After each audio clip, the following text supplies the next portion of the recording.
ang binansagang Bakero Emmanuel Navarrete, isang knockout artist at tirador sa Mexico.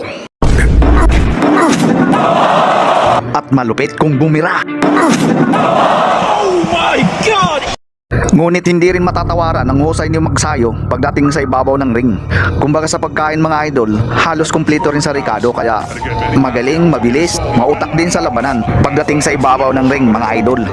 Ano sa palagay nyo mga idol? Pwede na kayang maglaban silang dalawa? Or nakakapanabik na laban kung silang dalawa ang magkatapat sa ibabaw ng ring mga idol? Antayin natin yan. Emmanuel Navarrete ng Mexico at si Mark Magsayo ng Pilipinas. Just feel that. Ooh. There you go.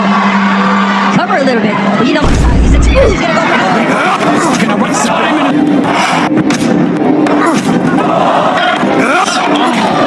Mark Magsayo.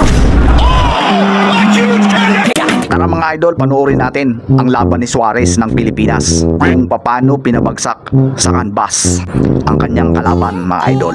At sa huling final mga idol, binuhos na ang lakas sa lakas, ngunit nasaktan ng kalaban mga idol hanggang tumumba, kaya panalo ang ating kababayan. Congratulations.